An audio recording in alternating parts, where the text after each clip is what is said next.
globalisasyon ay isang mabilis na ugnayan ng mga bansa sa pamamagitan ng teknolohiya, kalakalan, kultura at komunikasyon. Sa ekonomiya, mas mabilis na makakarating sa mga produkto mula sa iba't ibang panig ng mundo, mula pagkain, kagamitan hanggang sa teknolohiya. Sa kultura naman, ramdam ang impluwensya ng mga dayuhang pelikula, musika at maging sa ating wika. Ngunit hindi rin mawawala ang negatibong epekto nito tulad ng unti-unting pagkawala ng pagpapahalaga sa ating sariling atin. Sa huli, nananatili ang tanong ano nga ba ang mas nangingibabaw, ang positibo o negatibong epekto ng globalisasyon. Muli, ako si Ishi Salmo. Does it really matter? Estudyante lang naman ako. OMG! Nag-live na si Z!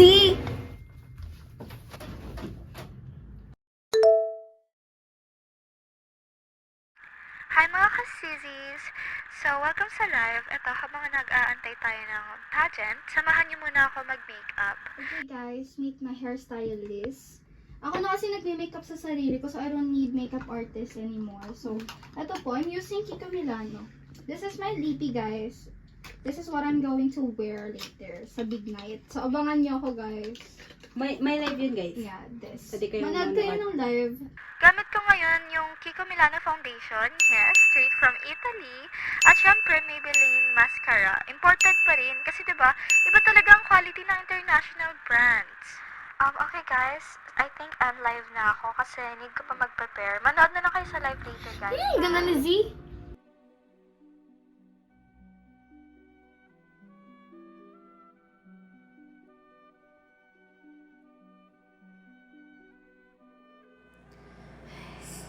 She, tingnan mo.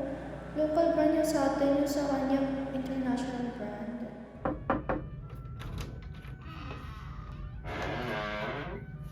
Jel, pansit kanton na muna yung handa mo sa birthday mo, ha? Ate, pansit canton. Ayoko nga ng pansit canton. Gusto ko ng buldak. Wala nga tayong budget. Alam mo naman naghihirap si nanay doon sa abroad, di ba? Ayoko ng pansit canton. Masarap naman yun. Paborito mo din yun. Mga buldak. Saan tayo kukuha ng pera para doon? Iwan ko sa inyo.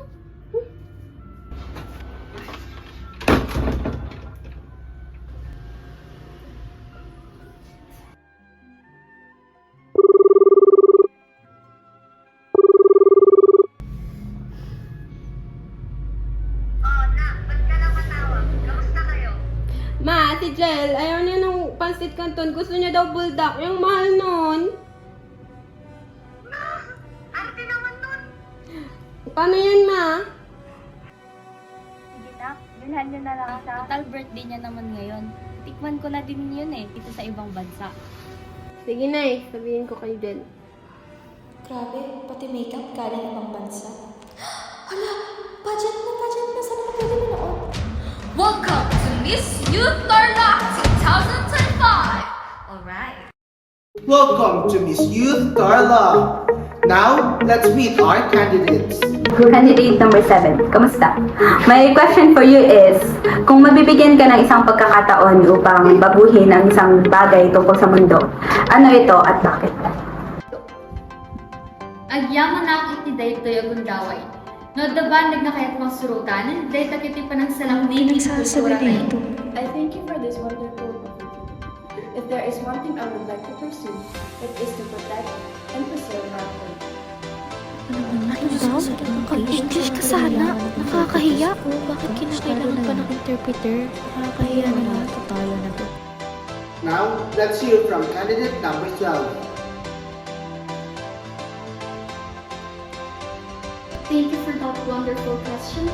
I believe that what the world truly needs is unity, regardless of culture and language, because globalization should connect us, not divide us. And I think Wow, ang galing na. Buti pa yan, nag-English. Yung isa kailangan ng interpreter. Grabe. Ganun naman talaga. Kapag English, matalino. Kapag sariling wika, binabash.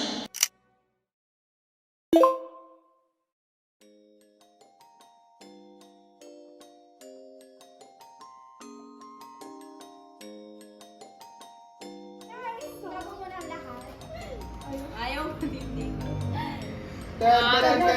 Happy birthday to you.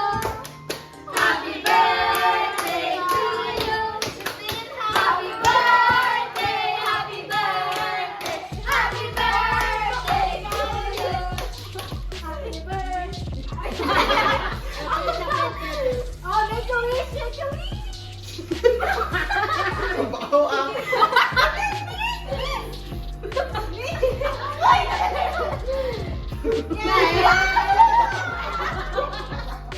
Ay, kain na tayo. Sarap. Grabe, ang daming pagkain. Pero pansin nyo, halos lahat imported. Mga pizza, fried chicken, pati bulldog. Pero parang mga masasarap nga.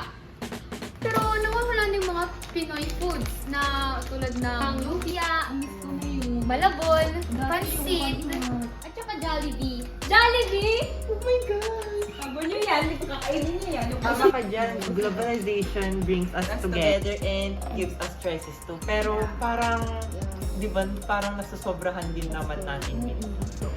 Di ba kapag imported, mas intig na. Tsaka parang nagbibigay din yun ng symbol ng mayaman.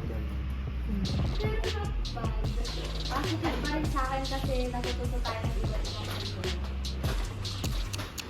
Sabagay. Imagine, dati pinapangarap na natin kumain ng bulldog. Ngayon nasarap na natin.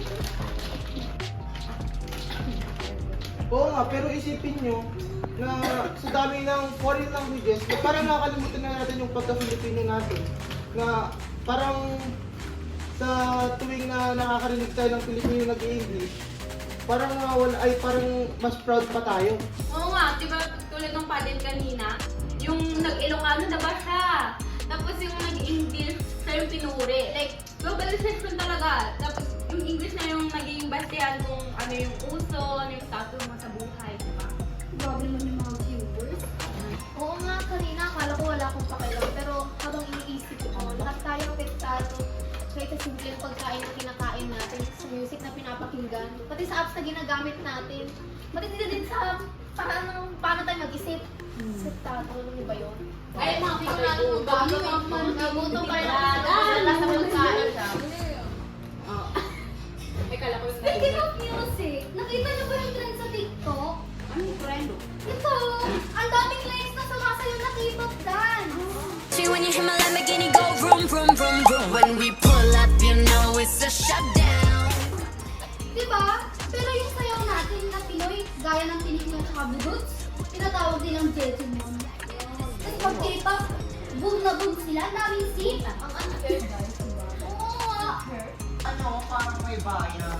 Sa K-pop? Oo, basta parang galing abroad yun agad yung naging sales, di ba? Oo nga. Ano bang meron? Kasi pag abroad, Ay, oo. oo nga. Naririnig niyo yung mga incidents sa flood control, sa Nepo Babies. Tapos tayo mga Pilipino, yung mga pinofocus natin yung sa Japan, kung gaano kaganda yung mga politicians nila doon. Hindi ba? Yung K-pop dance. Tignan mo nga, pag K-pop dance, ang daming nagla-like. Tapos pag mga issue sa Pilipinas,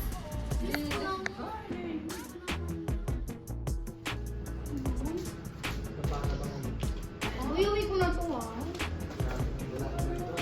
Kasama mo naging mga basura natin, di ba? Ay, joke lang. Joke lang. Guys, parang Netflix. Uy! Parang maganda yung panalin ni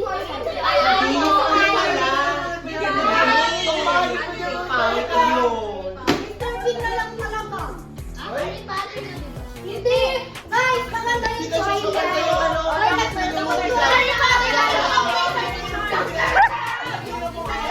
Ay, guys, Stranger Things na lang. Dr. Stone nga. Wala. Wala kayong, Enola Holmes na lang, guys. May part 1, part 2. Wala pa. Wala, namin yun. Smile na lang. Gusto ko ng horror. Okay, kabayo na lang.